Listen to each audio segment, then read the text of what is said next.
St. Paul of the Cross, 1700s, founded this group of priests dedicated to the Passion of Christ. And they were called Passionists. Today they're called Passionists. But their ministry was prayer, and where they lived was called the monastery, but the monastery was called the retreat house. So whenever they went to the monastery, they were on retreat. Prayer was the foundation of his ministry. He was a great preacher, and he emphasized in his guidelines, besides poverty, chastity, and obedience, dedication to the cross of Jesus. And he emphasized the cross in his ministry and taking up the cross in his ministry. And of course, with that, we focus on the suffering of people. And in his preaching, and he was very popular, he focused on the Passion of Christ. That's why his symbol on their vestment is a heart, which in Greek it says Christos Passio, but the Passion of Christ. Okay, it's Christ's heart, like the Sacred Heart of Jesus, but it's white on a black background on the vestment. The Passionists. And having my mother passed on that day always brings back Jersey City in my head, my memories.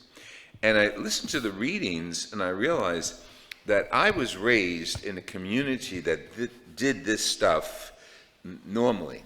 I mean, my mother was they used to call her the mayor of downtown. She was a go-getter. She was always there and involved.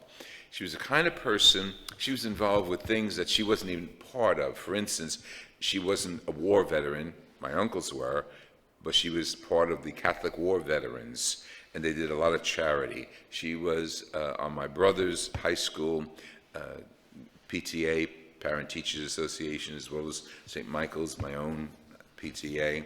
She was very involved with Holy Rosary. She ran the card parties. She ran the blood drives. There was a kid in our neighborhood who was a hemophiliac, and my mother would run the blood drive every year for him.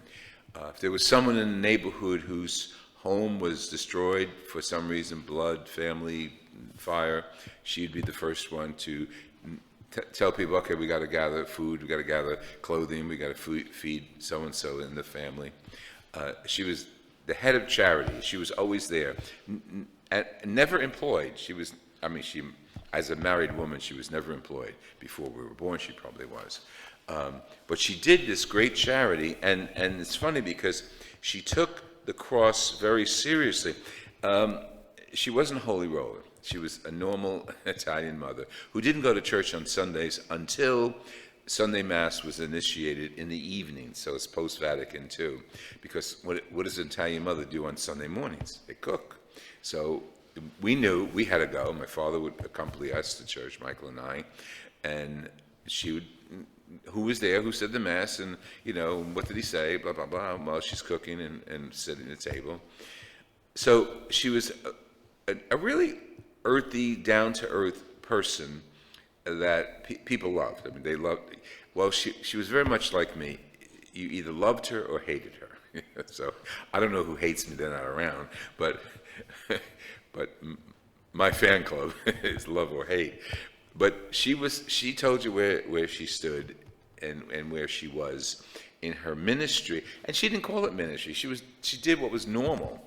People were hungry, she collected food. People were in need, she would start an association. She would run card parties, she would have fundraisers. And we lived a very modest life.